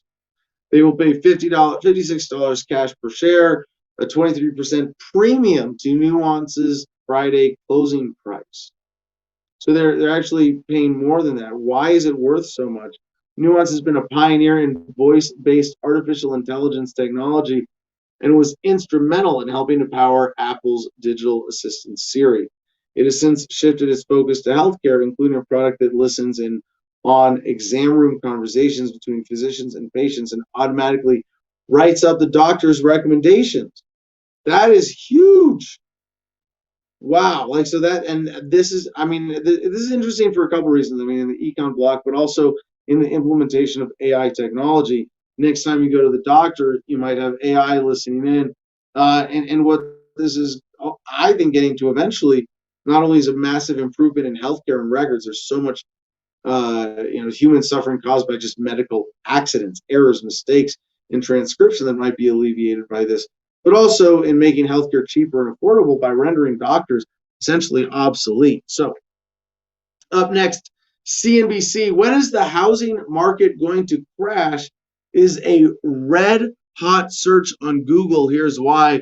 Google reported last week that the search, when is the housing market going to crash, had spiked 2,450% in the past month. At the start of this month, 42% of homes were selling for more than their list price, according to real estate brokerage Redfin. This was 16 percentage points higher than the same period a year earlier. I have to admit, I'm worried when I hear that. It does make me concerned, said Frank Nothaft, CoreLogic's chief economist. So interesting to see that what was originally, a dip in housing prices and, a major consolidation of value has now turned into a surge. And who knows if it's going to be coming to a pop soon, but it certainly looks that way. MarketWatch.com, Nike launches refurbished sneaker program. Now, this is an interesting story economically, and I almost didn't cover it, but it's an important story in terms of efficiency and a shift in consumer demand, and that people are willing to buy. I mean, Nike wouldn't do this without serious, significant market research first. I mean, my first thought is like, for myself, like, and I can buy new shoes and wear them out myself and break them in myself. I'll do that. I don't need to pay for used shoes. I mean, I don't have a problem. I go to a thrift store and I see something like cool pair of shoes. I might, wear that to a party, or if I see like a really special pair of cowboy boots and go, all right, yeah, I'll buy a used pair of cowboy boots if it's something special. And I get it, for people who are sneakerheads, man, I think that the amount that we pay, though, of all the overpriced items that we need to fucking get over, shoes, fucking especially sneakers, really? You pay for an athlete's name on them, or the swoosh, or the Reebok, whatever the fuck branding, like, really? Do you know how much you're paying for that has nothing to do with the performance or the value of your shoe? And a lot of them are bad for you. Professional athletes, you look at what at least for what people who run, they wear minimalist shoes, not like these, big heel joggers that people wear that actually are worse on their knees. I used to be a big advocate of this, talking about running barefoot back when I used to run regularly. Now I just do manual labor. So Nike doing this, you see there's a sign in the picture with the story, move to zero, like new, gently worn, cosmetically flawed, Nike refurbished. So there's three different tiers they're doing, and people will still pay for the brand, and it's dumb. Like, it's really dumb that people will pay for brand names and sneakers and lots of other things. I used to be kind of a brand whore for Adidas, briefly, but it was cool kids who were, down with Adidas, right? It was the dorks who were the mainstream lamos who wore Nikes and Reeboks. Now, like, even then, I barely cared. I just liked the three stripes on the shoulders look. And I wish that the intellectual property thing wasn't a big deal and anybody could make stuff with threes. But no, Adidas owns, we are the brand with three stripes. Now I'm like kind of resentful for having supported that at all. You can get shit from China with three stripes. Don't get me wrong. I know it's out there. You can find it. But this is something I want to celebrate, that consumers who are dumb enough to want to pay for Nikes, or at least smart enough to say, maybe I can get used shoes, right? Nike has launched a program that will give a second life to return shoes in an effort to address the consumer concern over climate change and environmental degradation. Nike Refurbished will use tools to make shoes that are like new, those that have only had a couple of wears or gently worn, merchandise as close to new condition as possible. Shoes should be returned within the 60-day window. Once they're placed back on store shelves, items will be marked with information about the renewed shoes, and they will be priced based on style and condition. I'm like, what were they doing it before? I know this is, sort of a marginal thing, but before this, returned items that don't make it back on the shelf will become part of the Nike Grind program, which destroys merchandise that can be used to make things like rubber flooring, outdoor courts, and other shoes. I'm thinking maybe this is what they were doing with everything before. But the point is that I'm seeing is a good part of the story. Consumers are getting smarter, and it's leading to greater efficiency. And it's really dumb in this place where there's so much inefficiency, where we're paying. What are we paying for? $1 million deals for sponsorship for athletes? Fuck that, right? Like, how much of what you when you buy Nike shoes are going to advertising, essentially? Like, that's really dumb. That's really inefficient. But there's at least this trend now, a desire for greater efficiency.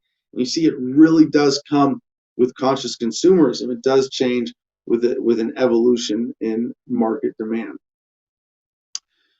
Last in our economics block, CNBC, new $3,000 child tax credit to start payments in July, IRS says. There's good news for American families. The IRS plans to begin sending monthly payments from the new $3,000 child tax credit in July. Commissioner Charles Reddick said Tuesday during a hearing with the Senate Finance Committee. The new and significantly expanded child tax credit was included in the $1.9 trillion American Rescue Plan signed into law by President Joe Biden in March. Under the law, families will receive a $3,000 annual benefit per child ages 6 to 17 and $3,600 per child under the age of 6 for the 2021 tax year. Now, for a lot of people who don't really pay enough in taxes for this to be relevant, it's not a big deal if it's just a deduction. But if they're actually, getting checks, as we're seeing in some of the benefits and the relief payments, you go, well, at what point is our government subsidizing child raising? At what point is government just encouraging people to have kids? Because people do make decisions based on this.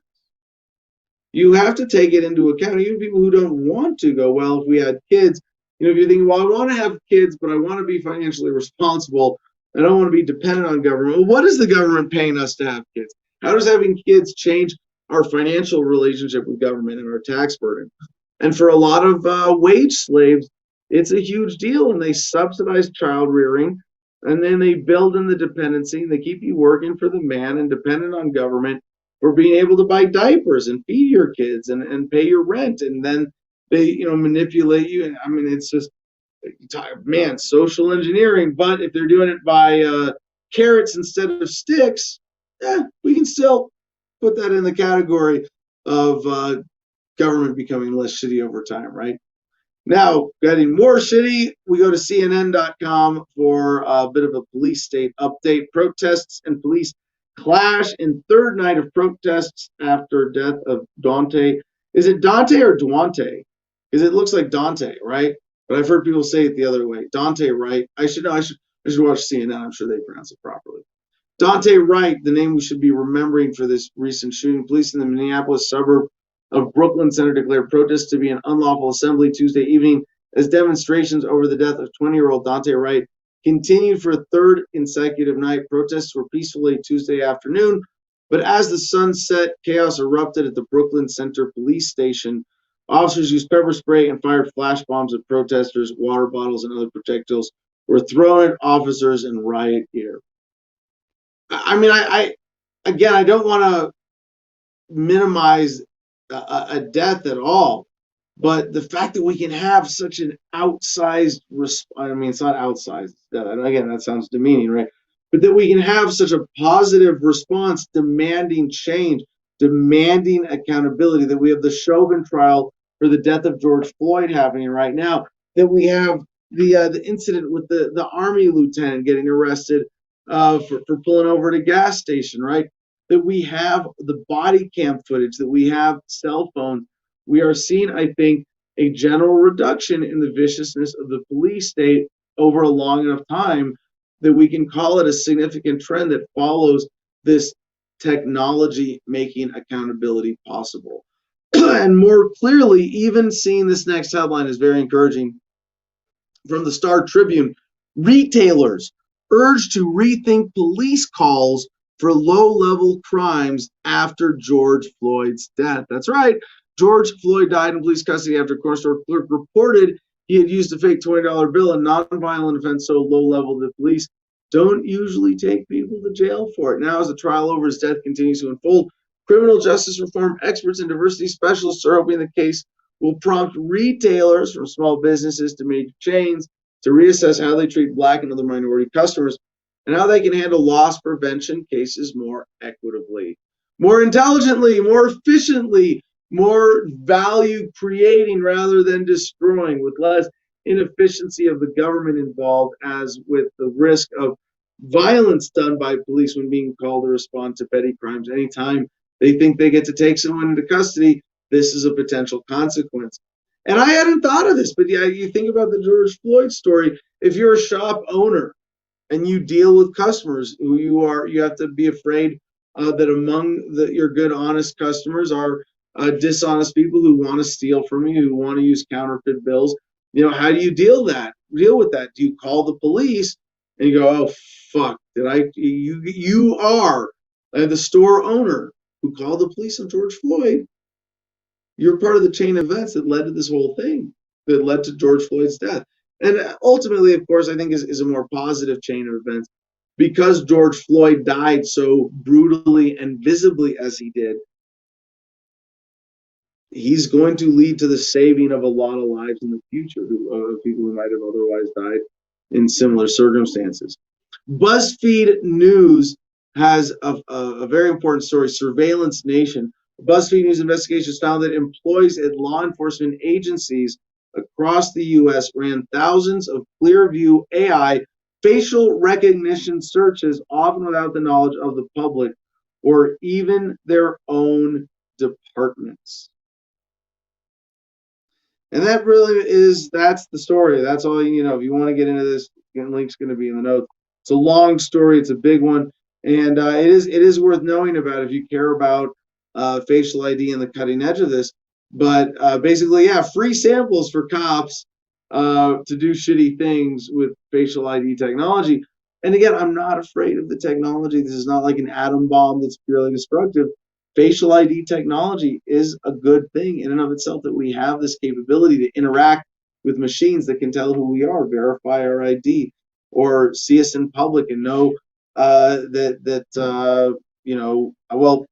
we're in trouble, that they can send emergency medical drones to help. There's so many examples of this empowering us, and that it's like creeping in through cops and law enforcement. That is disturbing. Fox 5 New York, Hawaii to allow nurses to perform abortions. And this is simple. Governor David Iga on Monday signed legislation that would make Hawaii the latest state to allow some nurses to perform abortions.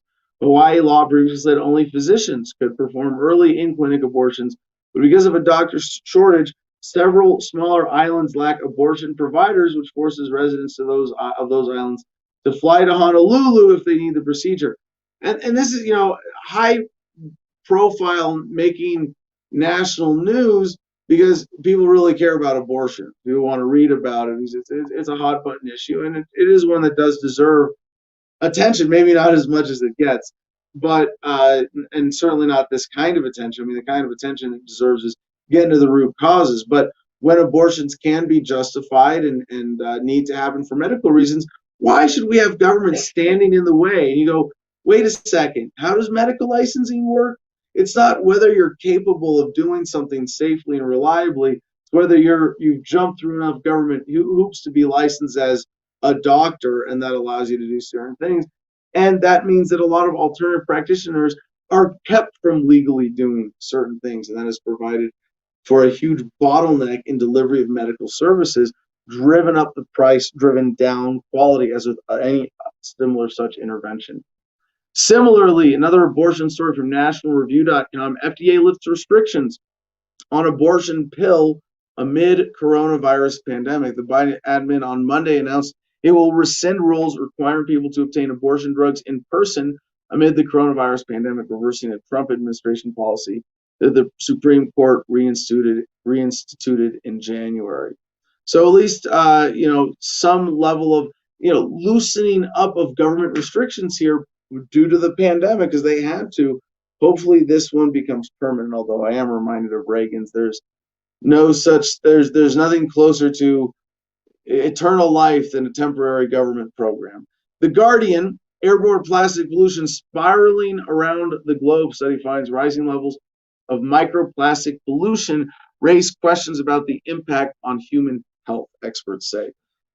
Microplastic pollution is now spiraling around the globe, according to a study of airborne plastic particles. The researchers said human pollution has led to a global plastic cycle akin to natural processes such as the carbon cycle, with plastic moving through the atmosphere, oceans, and land. The result is the plastification of the planet, said one scientist. The analysis calls plastic pollution one of the most pressing environmental issues of the 21st century. So good news that we're becoming aware of this. Similar good news from Popular Mechanics, in the sense at least. Bill Gates will have to wait a while to block the sun. Yeah, thank you. Remember we covered this a couple of weeks ago when Bill Gates announced that he wanted to put chalk dust in the air to block sun to fight global warming. Yeah, nothing to do with his depopulation goals, of course. Scientists have postponed the billionaire-backed study of the controversial technology called solar geoengineering.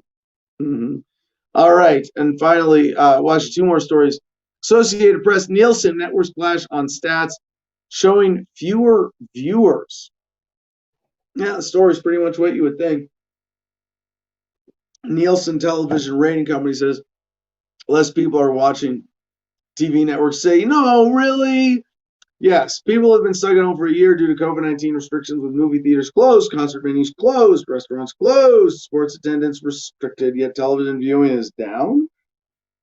That makes no sense to networks and cable and satellite providers who are complaining that the Nielsen company is inaccurately counting how many people are actually watching. Nielsen's reply in a nutshell: the truth hurts.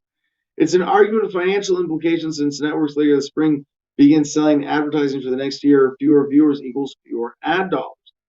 Through the trade group Video Advertising Bureau, the networks are perplexed by Nielsen statistics that show the percentage of Americans who watch their televisions at least sometime during the week declined from 92% in 2019 to 87% so far this year.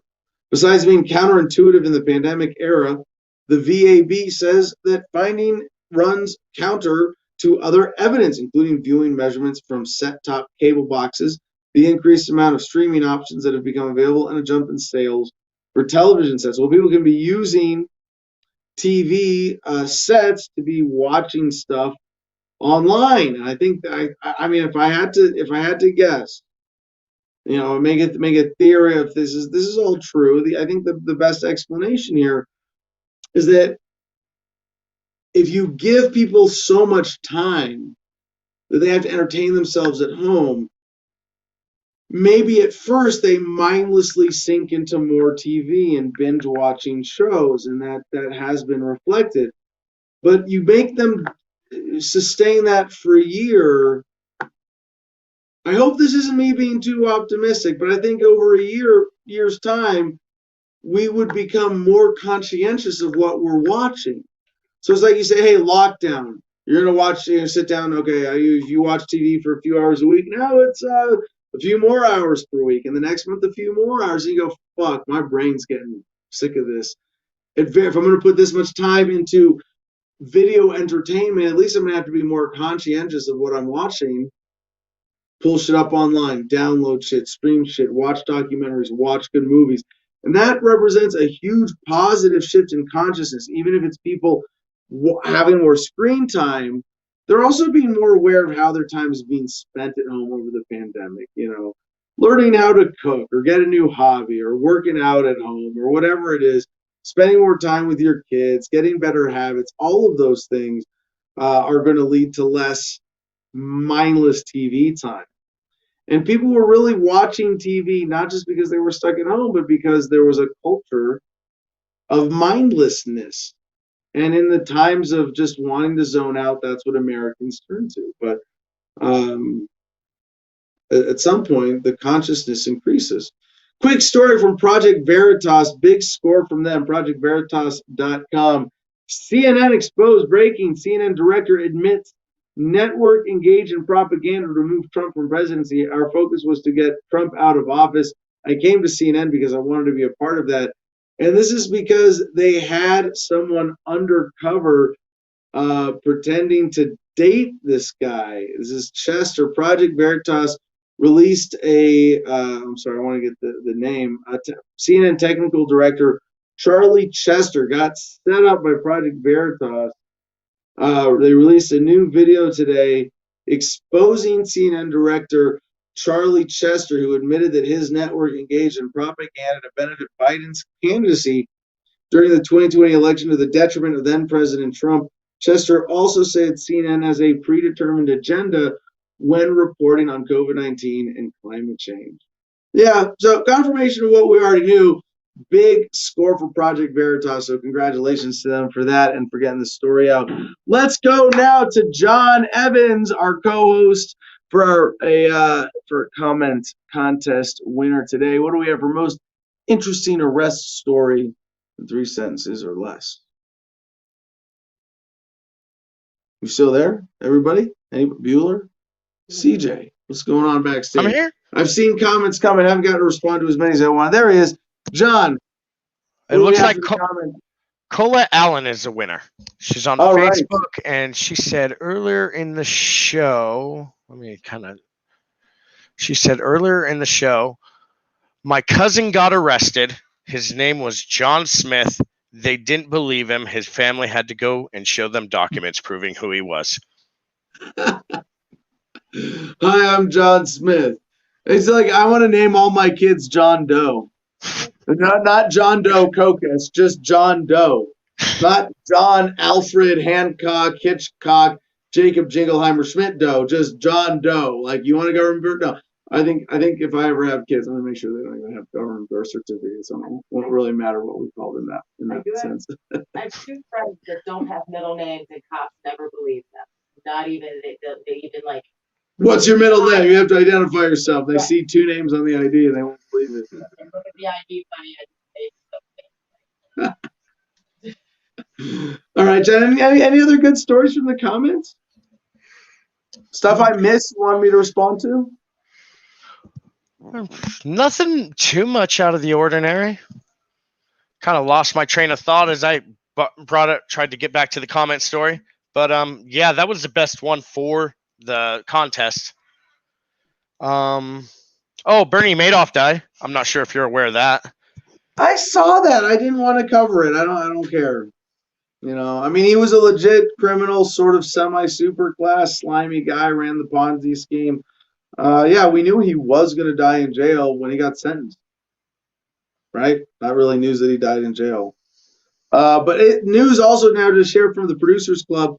Officer who fatally shot Daunte Wright to be charged with second-degree manslaughter. So that's good. Again, new level of police accountability. If you have protesters and rioters coming out after a police shooting, you don't do anything about it. If you're a politician overseeing that system, you're going to be held accountable for that. That's the manifestation of those political forces. So good to see that. Any other thoughts on today's show before we get to producer notes, John? I guess nothing really, except maybe it is not a sign of a healthy, well-adjusted individual to be healthy and well-adjusted in a profoundly sick society. Amen. That should be on more posters and bumper stickers. I think it never hurts to remind people. Still there? indication of health. Yes. All Well, right. it's just my screen, and I think I don't know if it's CJ or someone else keeps doing flipping. stuff backstage, but something with StreamYard. I should explain to everybody who might have seen me like a few times during the show today, go black and sideways or something. It's a StreamYard glitch that I think is a problem with broadcasting from a phone that soon we should be able to overcome with a better internet connection and the new studio setup here, getting to put in webcams and who knows what else. But we'll see over the next month. There's some fun stuff developing here, and you'll see it, and you'll see it in a development of the format as well. Possibly even getting G.I. Mary. Maybe I can Shanghai G.I. Mary Jane into being our editorial in studio assistant here and actually read the story, so I don't have to talk for most of 2 hours. We'll get a female voice as possibly the dominant time on this. I'll still talk more than anybody else. Yeah. But the actual reading of the news is a major chunk of the airtime. To help with the editorial efforts, we'd love to have G.I. Mary Jane part of this show. So we'll see. We'll see what happens. There's room now in the studio with this amazing studio foam that she put up. This is cool. This That looks is good. really cool. It really it's Good what? kind of padded room. Yeah, it's the good kind of padded room. It still contains a lot of crazy. It keeps the crazy from getting out. But yeah, it's very cool. Came out the way we intended. So, John, thank you very much for co-hosting today, sir. All right. CJ, take us home with the producer notes or last end of show promos, please. Oh man. Well, first off, I'm not Jim, so you're gonna have to Oh, give I'm me sorry. a moment. I'm a little. I said CJ No, the second time. no. You did. I'm just saying. I'm not Jim. I'm not as good as Jim at the promos. So normally I just have to click a few buttons here. So, I think but the Lord of the Internet can handle some. I can. podcasts. I think I'll be just fine. But real quick, I wanted to say before we hop off, I did talk to Steven yesterday. Yes. And so Steven, as of yesterday, he wanted me to record his call and have it put on the show. I'm not there with that yet. He's gonna call in live one day from jail. We're gonna pay for Awesome. that to happen. Yeah. Awesome. But I want everybody to know that he did say that he does have some legit complaints on why he's in there. He's not being physically abused, but he has some stories of cops doing some, pretty stupid stuff already, and he wants everybody to know to think of Jennifer while he's in there. She's having a hard time with this, obviously. He's supposed to be the co-host tomorrow, so I don't know who's filling in tomorrow. Probably Joey in studio here, right? Well, maybe you guys can make it happen. She could hop on the StreamYard or something. We'll get that. Yeah. So, and then other than that, I just, last I know is that we're going to be having somebody going to speak with him. And that's who I think we need to kind of let be the liaison between, him and at least the show, the public, because, we don't know what we don't know, and the attorney, whoever they get, is going to know more than we're going to know at the time. Yeah, we have three main points of contact, really. But with Steven. he's saying that in Georgia, they've suspended your rights to have a jury trial, and they're trying to get everybody to take plea deals. Right. And if you want a jury trial, he says you're probably going to be in there for about 10 years. Wow. So yeah, that is one of the tactics they use. But if they can deny you bond, it's very easy for them to bully you into a plea deal because the prosecutors can just delay the legal proceedings, and you still have to be held until the proceedings are resolved. I'm still 90+% confident he's going to get out on bail or bond and have a really fun case to fight. We don't know how fun because we haven't seen charging documents or police reports yet, right? But, Adam, if we we'll can't get that soon. If he paid for the call, and so I just let him talk the whole time because it's his call. I only ask questions. I wanted to know, are you being physically hurt? And let him talk. He's got a lot to say, and so I told him, I said we'll set up a time when we can get him on the show and have him talk. This is going to be a really interesting story, but we're focused on getting attorneys to him so that he can get bailed out. I think there's no. I mean, he has guns can always be used as an excuse to deny bail. But in this case, I don't think there's nothing threatening or credible. Who knows? Who knows? But even if it is, it's so minor. Like in my case with the shotgun, I publicly brandished a shotgun. I had guns. I'm a public threat. Okay, fine. If he, but once I did 4 months, we resolved it. I ended up with a plea and got out. I think in his case, it's even a thinner excuse to hold him, and it should be he should be out on bail. It's within a month. But, I know how you feel, Adam, about the Constitution. All right. But even if you are somebody that believes in the Constitution, it's still being denied due process. That's of course, yes. No, due process as given a token nod in the Constitution is something that should be respected. And the Constitution is a minimal standard of what we should be capable of as Americans of providing the accused in our society with due process. With that said, CJ, we will be updating everybody. Hopefully we get CJ or we get Steven on here live from jail tomorrow or the next day. And CJ, take us home. AdamVersusTheMan.com is the website for all of the fun things that we do here at Adam versus the Man. You can help support our show by going and clicking the Patreon button, where $1, $5, $10, or $50 a month will get you access into our private producers chat. Compared to our public Telegram chat, which again is t.me/Adam versus the Man. If you want to help support the show in a different way, you can always go to our merchandise store, where, again, if you click the latest, you're going to see things like buttons, backpacks, coffee mugs, and my new personal favorite, the Freedom Clock, where the time is always on freedom. And I can't wait for that one. And again, our producer club members and better patrons, you get 15% off and free shipping. And that tends to be pretty quick, although we do have a backlog I got to go through. I've been in talks with WooCommerce and Printful. There's some, COVID things going on, and it's, just give us a minute on the shipping while the politic of these, things get worked out. So, last but not last, still next on the list, Cigar Federation. We're promo code Adam10, Adam ADAM1010. I think I messed that up like Joe Biden today. Man, come on, man. I'm not the thing. I'm not Jim. Like, I'm not Jim. Cigar Federation. JSK Nugs, get them there, get them plenty. Please help us out.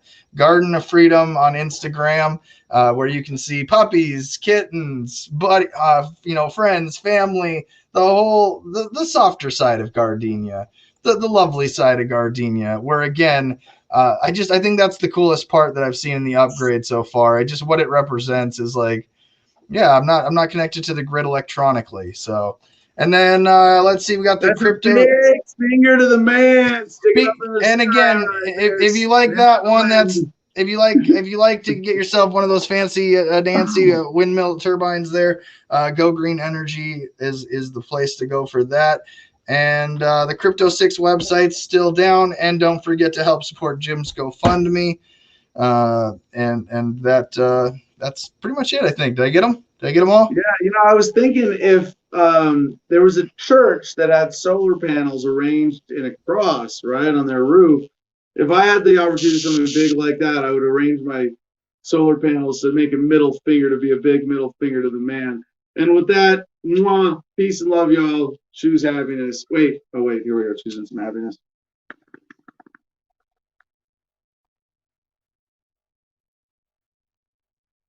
Smoke weed every day. The button didn't work. Sorry, Adam. Peace and love, y'all. Choose happiness and be excellent to each other.